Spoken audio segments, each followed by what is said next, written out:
Hello everyone, this is Eli J. Brown / Eli J. Brony, and welcome to another Hero Factory episode review.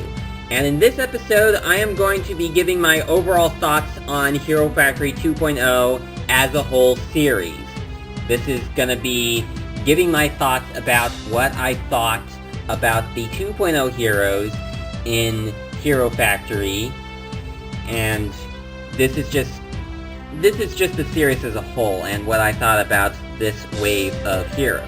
Now, I know that in my Evolutions video, I did include custom versions of Bulk and Stringer and Rocka in their 2.0 forms based upon what we see of them in the TV series, but for this video, I've decided to restrict it to only heroes that were released as actual sets.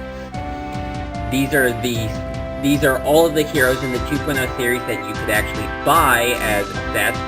You could not buy Bulk or Stringer or Rocka in 2.0 form. If you wanted to get one of those heroes in those forms, you would need to do some customization. But for any heroes that you could actually get from the stores, these are all that you have. Alright, so enough about that. I'm going to talk about, well, these heroes in general. Now, of course, the 2.0 series of heroes introduced to us the character and creature building system. The building system that uses the skeleton and more flexible arms and legs. Although, despite being designed to last a little longer than the older Bionicle pieces, as well as the older Hero Factory pieces that were released the year prior, they do still kind of stick over time. Sometimes I would have to wet up some of the joints so that they would move a lot better than they were moving. There is some dust that did get onto the different parts from sitting on the shelves for some time. I did wet some of the joints up that would not, so they would not stick so much like that.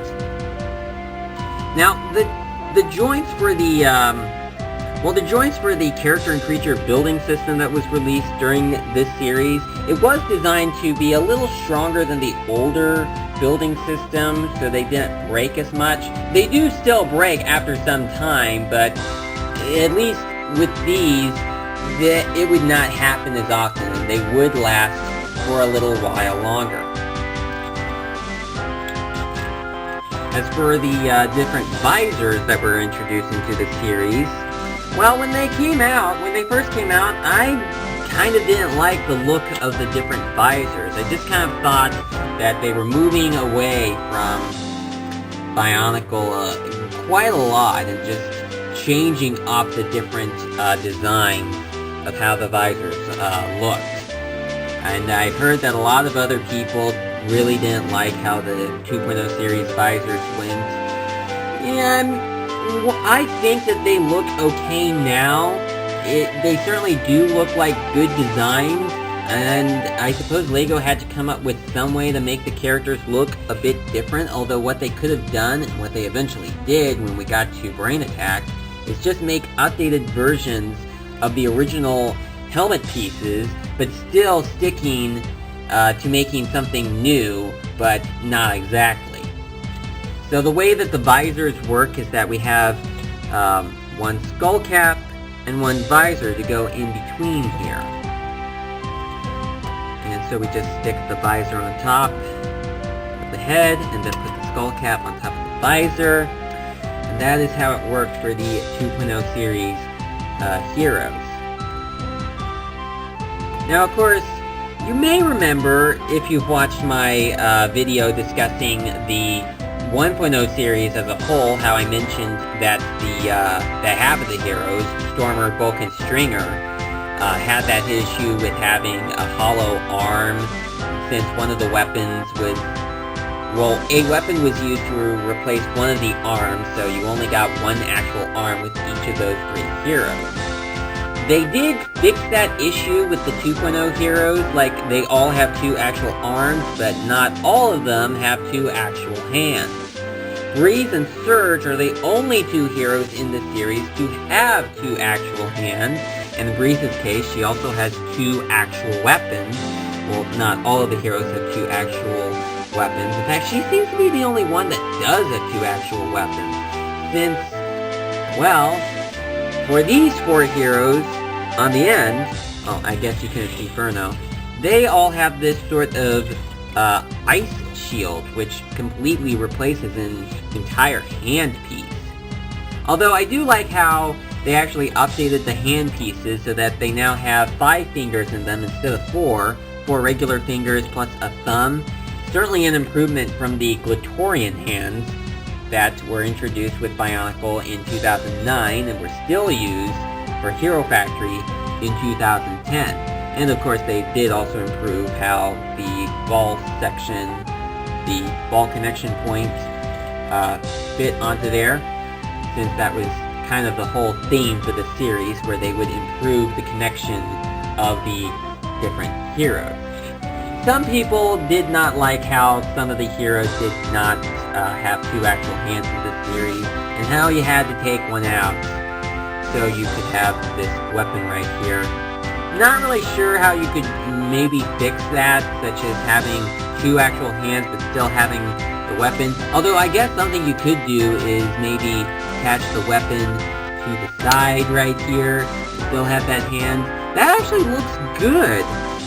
Although I know that not all the heroes have that functionality. I mean, I know that Stormer and Nex don't, because they have the shorter arms. Oh wait, and actually, not Nex. Evo. They have the shorter arms. Like, some of the heroes would have shorter arms than the others. Stormer had the shorter arms, Evo also had them, and Surge has them. Well, the other 3 heroes, Nex, Breeze, and Furno, would have the standard length of arms. And of course, we would have longer bone pieces in the later years, and some of them would eventually be used as arms, like either for the heroes or much larger villains. So I think the villains already had that feature, having much longer arms. Now, my overall thoughts about the fact that we get 2 new heroes in this series, it was certainly good that LEGO actually brought in some new heroes, as well as some returning heroes, and Nex and Evo were pretty nice additions to add to the Hero Factory series, with Nex being an orange hero and Evo being a yellow hero. And the color of their hero cores, as well as their headpieces, also worked out nicely, Nex being a hero that is orange and green, and Evo being a hero that is yellow and purple. Lots of people really like the purple that Evo had introduced. As for the different colors of the visors, well, they pretty much had to do that to make the sets relatively different. You know, like how half the heroes have gunmetal visors, while the other half have silver visors.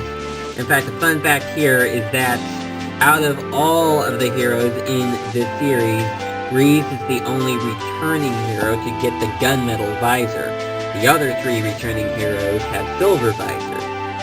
As for the visors themselves, well, there are some people that did like the visors, while other people that did not. Furno pretty much had very geeky visors that some people didn't like. Stormer's visor looks pretty cool. I certainly like the Baraki eye that was added into it, though I didn't always think that this visor was all that great, but I've grown on it. And Surge's weapon, well, it's kind of hard to move around with this weapon here. You know, like how this is how it was made. Although you could maybe do this instead, and yeah, like I said, dust has gotten into the arm joint, and it's squeaky really badly like that. Yeah, but that was what I was talking about. How the arm joints just squeak like that over time, mostly because of the dust that gets onto the shelf. And in addition to having the printed armor pieces that have the names on them, that was a nice touch. Certainly good to identify each hero.